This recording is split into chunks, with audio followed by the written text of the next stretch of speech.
பெருக்கல் ஒன்றை பல விதங்களை செய்யலாம். இங்கே 4 விதங்கள் காட்டப்படுகின்றன. இங்கே அவதானியுங்கள்.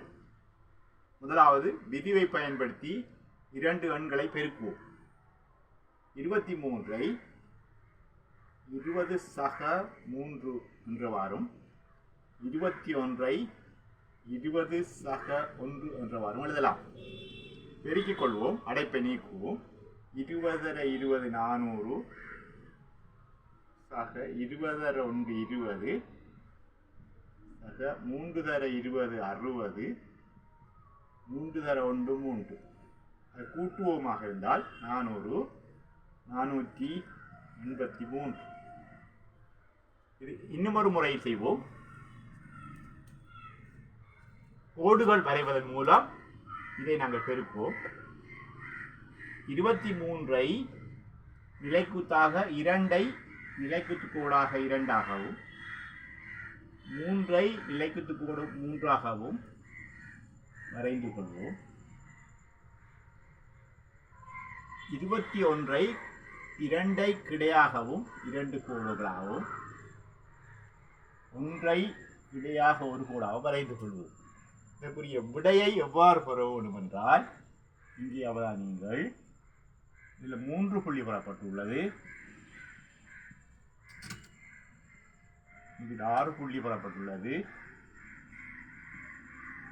இதில் 4 புள்ளி பெறப்பட்டுள்ளது. இதில் 2 புள்ளி பெறப்பட்டுள்ளது. இதில் 1ஆம் இடத்து இலக்கம் 1 2 3 புள்ளிகள் பெறப்பட்டுள்ளன. 10ஆம் இடத்து இலக்கம் இந்த நடுவில் உள்ளவை 6 2 8ஆக அமையும். 100ஆம் இடத்து இலக்கம் 1 2 3 4 புள்ளிகள்.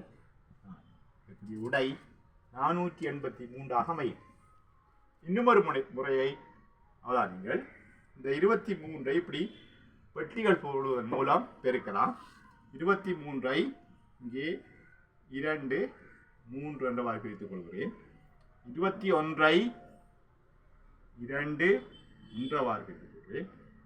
இதை நாங்கள் பிரித்துக் கொள்வோம். இவ்வாறு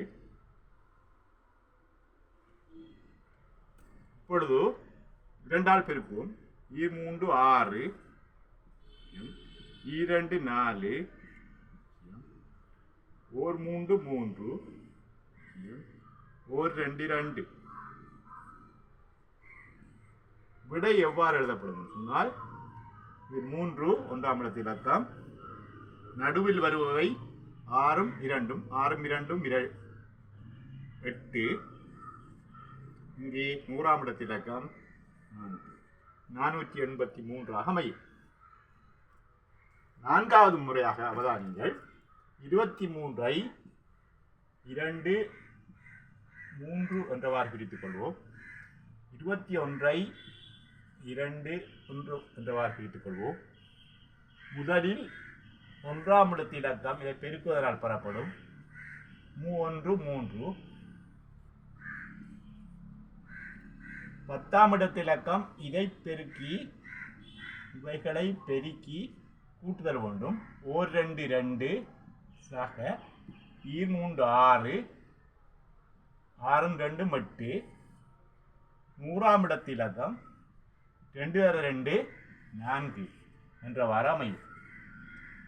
நன்றி மாணவர்களே.